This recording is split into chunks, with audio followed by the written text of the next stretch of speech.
Alors nous sommes mardi, on est donc le 12 Menachem Av, et nous sommes arrivés d'Af Kafhe de Temura Kafhe, on est à la 16e ligne. Amal le Rav Amram le Rav Shishat. Rav Amram, il lui dit à Rav Shishat, il lui a dit, si quelqu'un, Amal Allah Bechol Amisi Atrubo Ola, quelqu'un, donc ça, il a un animal femelle qui est en train d'accoucher, donc le premier, c'est un premier-né, et donc en sortant la majorité, il dit comme ça, il a dit, l'enfant, il est Ola. Alors, est-ce que, il lui dit, Ola Have ou Bechol Have, est-ce qu'on le considère comme Ola ou bien on le considère comme un premier-né? C'est quoi la question? Il dit, est-ce que Ola Have, comme lui, il a consacré Ola de Cholpota au Pota de Kanafiru Kali, chaque petit peu qui sort, comme lui, il a sanctifié déjà dans le ventre, donc il est considéré comme Ola, ou bien, ou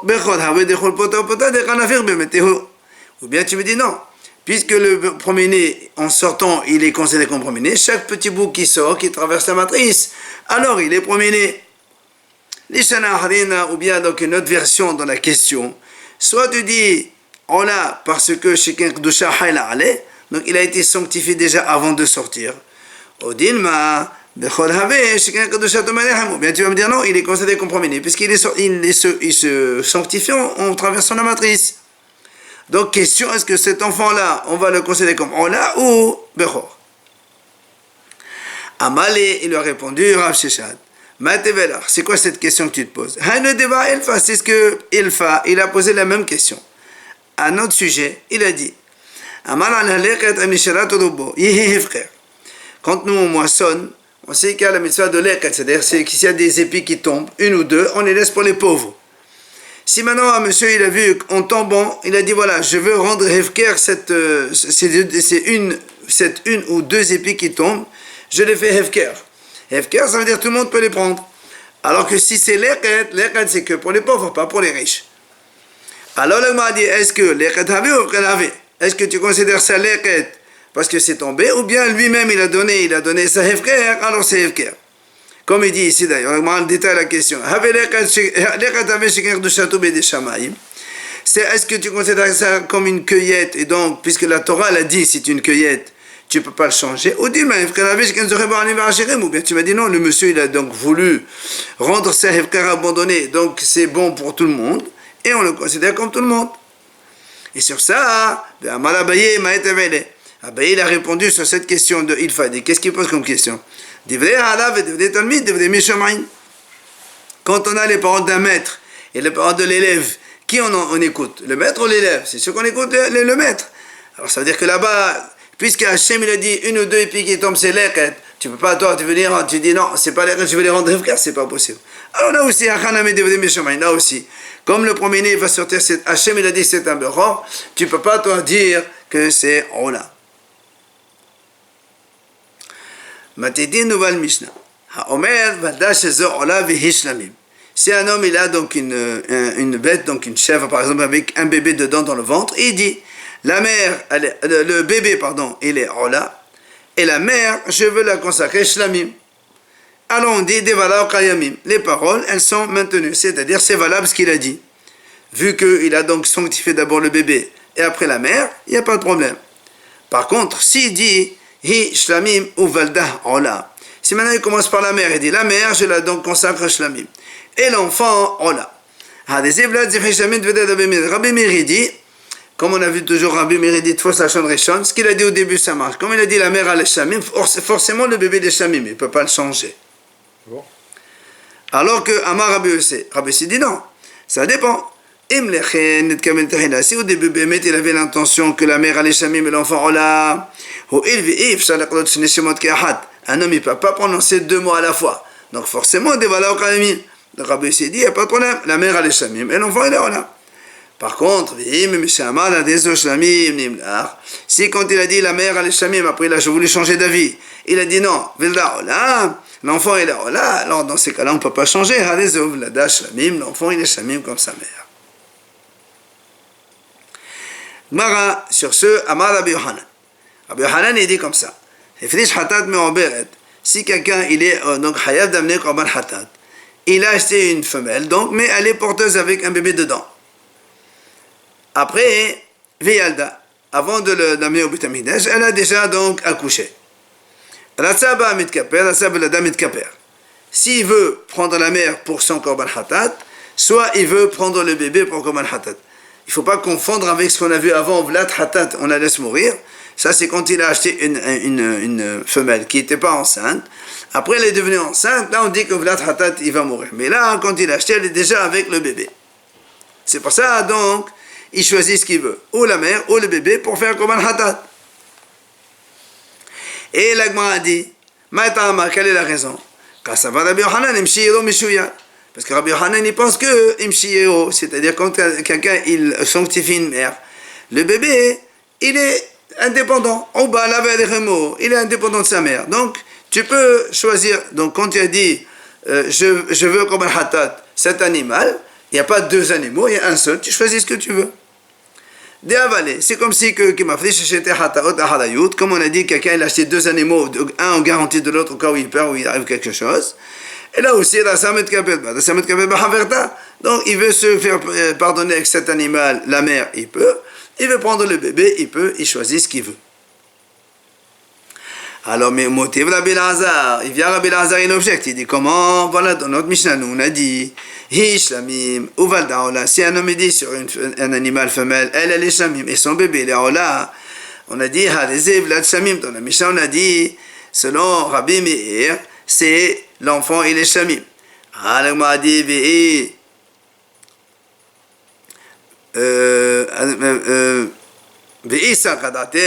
si tu me dis comme il a dit Rabbi Yochanan, Shiro Mishuya, ça veut dire que l'enfant il est indépendant de la mère, pourquoi tu dis Hadezé Vlad Shlamim? Hadezé Shlamim Barim maintenant. Parce que quand tu dis ça c'est l'enfant de Shlamim, c'est-à-dire de par la sainteté de sa mère, lui aussi il est comme ça. Or Rabbi Yochanan il dit non, la mère et l'enfant sont indépendants. Alors pourquoi tu dis c'est l'enfant de Shlamim? Tu aurais dû me dire elle est Shlamim et le bébé il est Shlamim aussi, pas qu'il est dépendant de sa mère. Amar Rav Tabla, il vient Rav Tabla, il répond, il dit, tu as raison, effectivement, Amar Rav Letana, Rav il a dit au Tana, il faut dire comme ça, effectivement, c'est pas qu'elle prend sainteté de la part de sa mère, elle-même elle est indépendante, elle est sanctifiée. Mais on objecte de nouveau, un homme il dit à une servante, il lui dit, voilà, elle était enceinte la femme. Il dit voilà, toi tu restes servante, mais Uvaldar ben Horin, ton fils, quand il va naître, il est libre, je le considère libre. Alors, la Gemara dit comme ça, si elle était donc effectivement cette femme, elle était enceinte, donc déjà, alors Zartalo, c'est-à-dire la femme, elle acquiert pour son bébé la liberté, puisque lui le mari, le maître, il dit à la servante, toi tu es servante, et ton fils il est libre.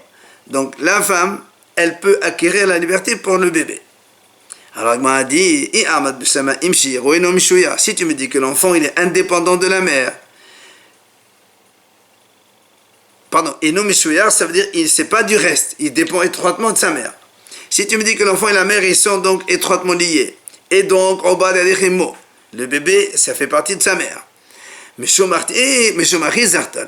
C'est pour ça que je comprends pourquoi la servante peut acquérir la liberté à son fils. Pourquoi? Parce que ça devient comme si qu'un homme, il libère la moitié de son esclave. Imaginons un homme, il a un esclave, il dit voilà, ta moitié, elle est libre.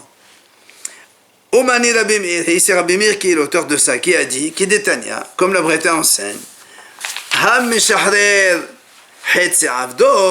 si un homme, il libère la moitié de son service, de son esclave, il y a les hirot, donc l'esclave il est entièrement libre. Pourquoi il est entièrement libre alors qu'il a libéré que la moitié? Il dit parce que Gito veyado ba'in kehat, c'est-à-dire quand il lui dit tu es libre, il lui donne un shtar, un contrat de libération. Donc comme il libère la moitié, donc on va dire la moitié de son corps qui prend une liberté, du coup ça va s'étendre donc à l'autre moitié et il est libre complètement. Ça, si on dit donc que le bébé et la mère, ils sont étroitement liés. Donc comme lui, il a libéré le bébé de la mère, c'est comme si il a libéré la moitié de la mère, donc du coup, elle acquiert la liberté pour son bébé.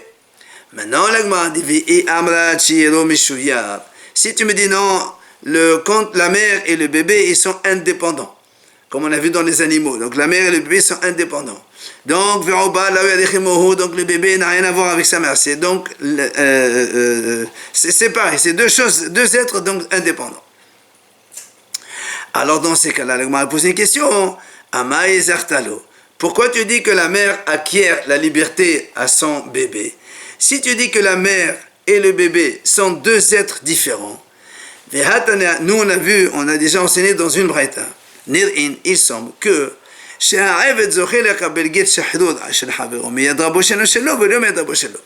imaginons deux esclaves. Un, c'est l'esclave de Réhouven, et l'autre, c'est l'esclave de Shimon. La braïta dit, si maintenant l'esclave de Réhouven, Shimon, il lui donne un guet, il lui dit voilà, je te donne un acte, ça libère mon esclave, l'esclave de Shimon. Ça marche. Mais si Réhouven et Shimon, ils sont tous les deux, ils ont le même maître, et que le maître il donne à Réhouven, tiens voilà l'acte de libération de Shimon, ça marche pas. Pourquoi? Parce que quand il donne l'acte à Shimon, à Réhouven, le premier esclave, qui est son esclave, c'est comme si tu n'as rien donné, puisque ton esclave c'est le tien.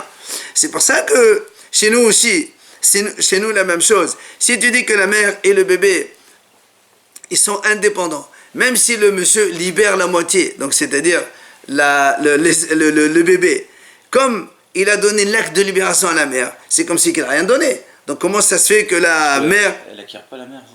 Si la mère et le bébé sont indépendants, donc c'est comme si que tous les deux, ils sont les esclaves du maître, et le maître, il donne un acte de libération de l'un pour l'autre, enfin à l'un pour l'autre. Et nous on a dit ça marche pas ici. Parce qu'elle ne peut pas acquérir, c'est ça? Voilà, parce que elle-même elle est esclave du monsieur. Donc quand il lui donne un guet pour l'autre, mais elle-même elle est esclave, ce qu'il a un esclave ça va repartir. Donc ça marche pas. Et nous on a dit ici ça marche. Donc tu vas bien, tu es obligé de dire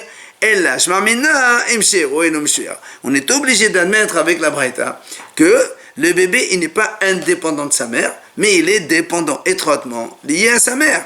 Et auquel cas, donc, ça devient avec Yuvta de Rabbi Yohanan. Et donc, c'est une objection contre Rabbi Yohanan qui a dit ici dans la Gemara au début, si quelqu'un il a pris un korban hatat, et après, donc le bébé, elle, ils sont indépendants, ils pensent en celle-là ou celle-là. Donc, c'est objection contre lui. Vient la Gemara dit, est-ce qu'on va dire que si le bébé est considéré comme dépendant ou non dépendant de sa mère, est-ce que c'est une mahlouk des Tanaïm? On va voir une mahlouk des Tanaïm. Des Tania. On m'a dit comme ça. Ha'omel le shifhato hari'at bat horin uvadach aïvet. Un homme il dit comme ça à sa servante. Voilà, elle était enceinte. Il dit voilà, toi tu es libre et le bébé restera, donc quand il va naître, il restera mon esclave. Alors, l'Agmara a dit, Vlada kamoha de Rabbi Yosef. Rabbi Yosef il dit non. Comme il a dit, toi tu es libre, le bébé il est libre comme elle. Par contre, Hachamim disent non. Tout ce qu'il a dit, ça marche. La femme elle est libre, le bébé reste esclave. Alors on m'a dit, pourquoi Rabbi Yosef Galilée il a dit, le bébé et la mère sont les mêmes, tous les deux ils sont libres. Parce que Haïcha il a donné à. Donc la a dit parce qu'il y a marqué la femme et ses enfants sera pour 100 mètres. Donc tu vois bien que la femme et l'enfant ils sont donc liés. Alors on dit qu'est-ce que tu amènes le pasuk pour justifier les hachamim avec les hachamim. Hachamim eux ils ont dit ils sont indépendants. Et nous ici on voit que la femme et les enfants ils sont liés entre eux. Et toi tu veux donc soutenir les hachamim. C'est pour ça que Amar la Bakra de Rabbi Yosef Galilée. On m'a dit non, le pasuk il vient pour appuyer, justifier l'avis de Rabbi Yosef Galilée qui a dit pourquoi l'enfant il est comme la mère? Si le monsieur il a dit à la femme tu es libre mais ton fils il est esclave, nous on a dit non, elle et son fils ils sont libres tous les deux. Tu sais pourquoi? Parce que donc la femme et ses enfants seront pour le maître. Ça veut dire quand la femme elle est esclave au maître, donc les enfants aussi sont esclaves au maître, mais quand la femme elle est libre, alors l'enfant aussi il est libre, c'est donc justifié selon Rabbi Yosef Galilée. Viens là, m'a dit, n'est-ce pas? C'est ça la mahloket entre Rabbi Yosef et les Hachamim, que des Rabbi Yosef Savar, Shiro et Nomishouya. Rabbi aussi dit donc que l'enfant, il est non Meshuya, il est dépendant étroitement de la mère. Donc s'il héberge la femme, il héberge la mère, donc l'enfant automatiquement. Par contre, la banane savre Meshuya. Hachamim ils disent non. L'enfant et la mère, c'est donc chacun non liés, ils sont donc indépendants l'un de l'autre. C'est pour ça que quand le maître il dit je libère la femme et je laisse le gardien esclave, alors Hachamim dit d'accord, il n'y a pas de problème. La femme est libérée et l'enfant il est esclave. Donc c'est indépendant. Donc tu vois bien que cette notion, le bébé il est indépendant, oui ou non de sa mère, c'est une mahloket des Tanaïm entre Rabbi Yossi Galili d'une part et les Hachamim de l'autre. Le fait de penser que le bébé est quand même dépendant de la mère, il est étroitement lié. Non, mais oui, mais ça veut dire que quand il va naître, tu le considères dépendant de sa mère ou pas, c'est après. Amalach Rabbi Yohanan, viens Rabbi Yohanan, tu dis non, je peux te dire, je peux dire que tout le monde il pense que Shir de Meshuya, c'est-à-dire que quand on laisse l'enfant, il est Meshuya, donc il est indépendant de sa mère.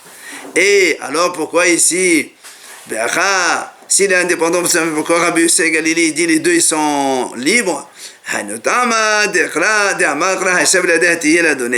dit parce que la Torah l'a dit. C'est la Torah qui a voulu que ce soit comme ça. Mais c'est pour la servante. Mais sinon, dans d'autres cas, l'enfant dans les corbanotes par exemple, Rabbi Hanani te dirait, tout le monde pense que donc Meshuya, comme il a dit lui, c'est-à-dire l'enfant, il est indépendant de sa mère.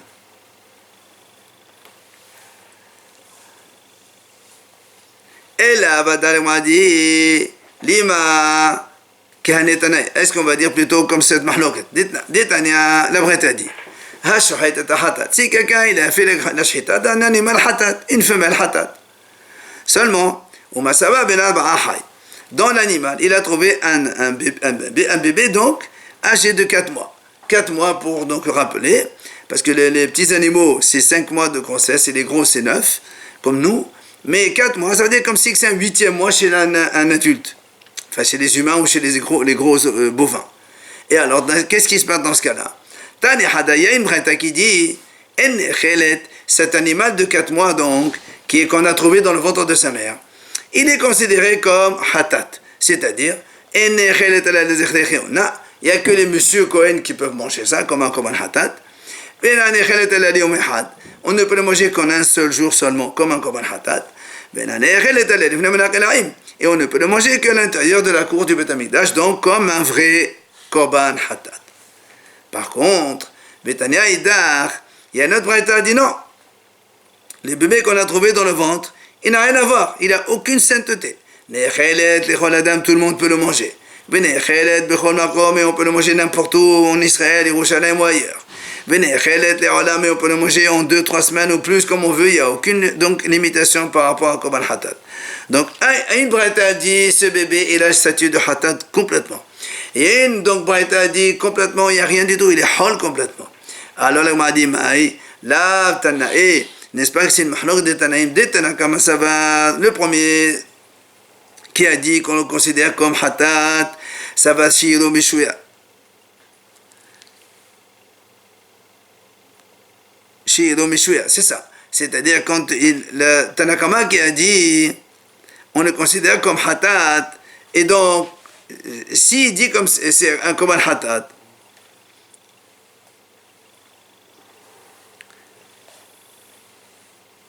c'est ça. Donc comme c'est un korban hatat, alors c'est comme si qu'on l'a sanctifié donc indépendamment de sa mère, parce que nous on sait que si il est l'enfant de hatat, le vlat hatat, et normalement il meurt.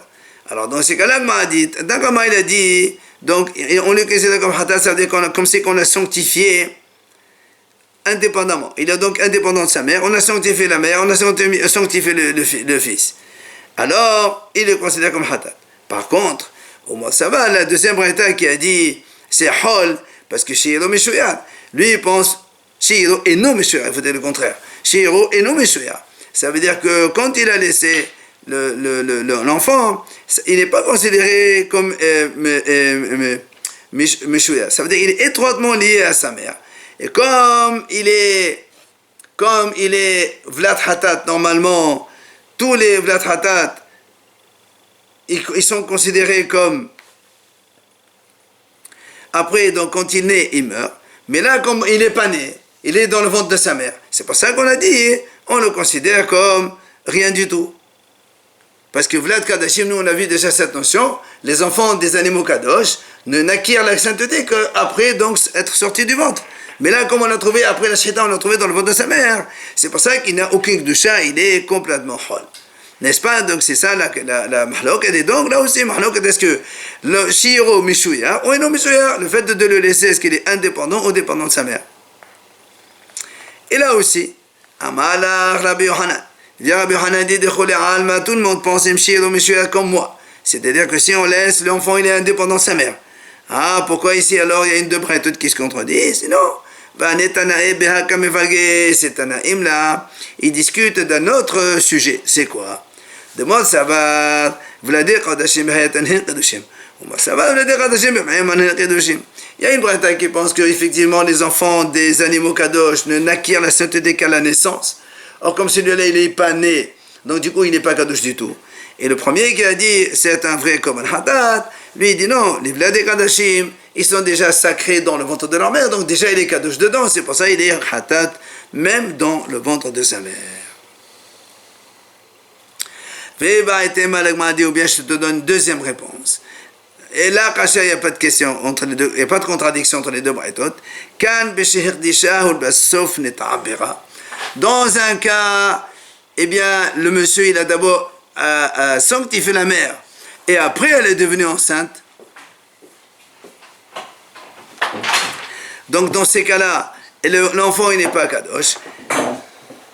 Et dans l'autre cas, où la bretelle a dit que l'enfant il est kadosh, parce que elle était devenue enceinte d'abord, et après il a été makdishota, il l'a sanctifié, c'est pour ça qu'ils sont kadosh, et le premier l'a dit, c'est considéré comme koban hatat, parce qu'elle était déjà sanctifiée quand elle était enceinte déjà. Matriv la Rava, vient Rava maintenant objecter, quand on a vu en haut, selon Rabbi Yohanan, que quand quelqu'un il dit, celui qui dit à sa servante, toi tu es libre, mais ton fils, toi tu es servante, mais ton fils, donc il est libre. Et on a montré là-bas, on a posé la question, on a dit, c'est objection contre Rabbi Yohanan, rappelez-vous ici, quand on a dit, si un homme dit à son esclave femme, toi tu restes mon esclave, mais ton fils, il est libre. Alors on a dit, si on dit comme Rabbi Yohanan,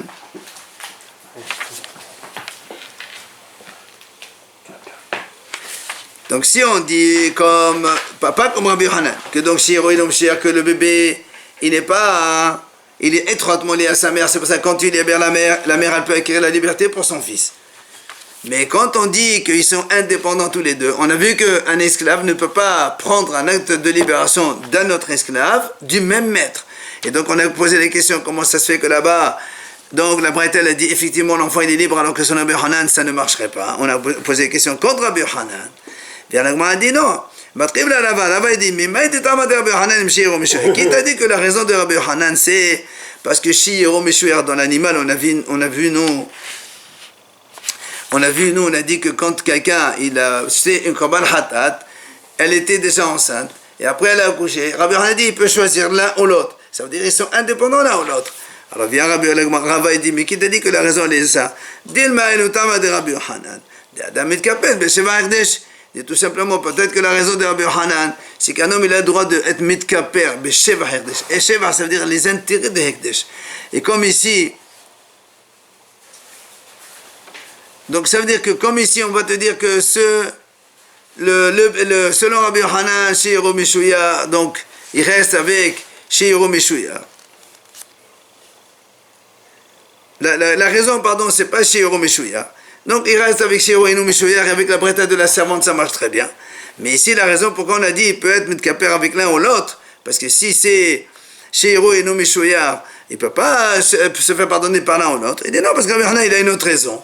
Qu'un homme, il a le droit de se faire expier par Besheva Hekdesh. C'est-à-dire, il a acheté un animal, l'animal a porté des fruits, donc des intérêts comme un bébé, il a le droit de se faire pardonner avec ça.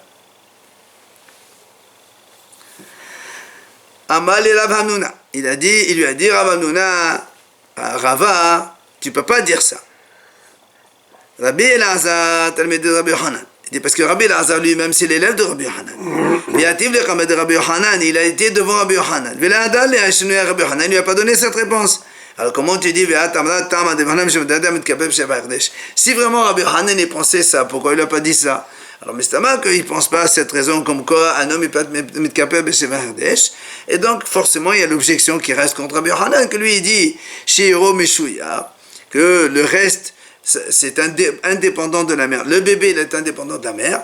Et donc, il y a une objection par rapport à la braïta avec la servante. Quand même, l'histoire de la mère et du bébé, ils sont quand même liés. D'accord, ce qu'on a dit tout à l'heure, mais à la naissance, le bébé, il est indépendant. D'accord, mais après, on dit qu'il... Toute la question, elle est justement, est-ce qu'à la naissance, le bébé, il est indépendant de la mère, donc il est à part, ou bien il tire sa intensité depuis donc, la mère, et donc du coup, il est dépendant de la mère. C'est ça, en fait. Après, on a dit dans la Mishnah, on a dit comme ça dans la Mishnah. Si quelqu'un, il a dit... Rabbi aussi, il a dit comme ça. Un homme, il dit... il a pris un animal, donc une femelle porteuse avec un bébé. Il dit, la mère, elle est shlamim, et l'enfant, elle est rola. Alors Rabbi aussi, il a dit... Si vraiment il voulait dire ça, il a le droit de dire ça. Mais si au début, quand il a dit shlamim, il veut changer d'avis, ça ne marche pas. Alors sur cela, Gemara a dit, pshita. C'est normal. Est-ce que quelqu'un il peut changer d'avis dans un korban et il dit ça c'est Shamim, après il dit non, je veux là, ça marche pas ça. Et la kolema devarim imlach, est-ce qu'un homme il peut changer quand il veut? Alors c'est pour ça, Amar la papa, lo nisrecha ella shama betorki didibur. Il dit non, en fait ici, la papa il dit en vérité ici on parle de quelqu'un qui a changé d'avis de suite. Vous savez, torki didibur, c'est-à-dire dans la seconde même il a changé. Et alors? On aurait pu penser donc le fait qu'il a changé dans la seconde, donc ça compte, ça change, on a le droit de changer donc dans la seconde. Et celui-là il était en train donc d'être merayen, c'est-à-dire il réfléchit oui ou non, d'accord, c'est pour ça qu'il a tardé un petit peu, et donc peut-être qu'il aurait pu donc changer. C'est pour ça on te dit non, même si après quand il a dit shlamim, la mère a dit shlamim, l'enfant il a dit rola. On ne dit pas qu'il a tordi de bouc de bordamé, et en fait il a voulu changer complètement, et on n'a pas le droit de changer, c'est pour ça que je t'enseigne, alors que tu aurais pu dire, vu qu'il a changé donc un instant très très très court, le changement serait valable, bien Rabbi Yossé il te dit, donc ça ne marche pas.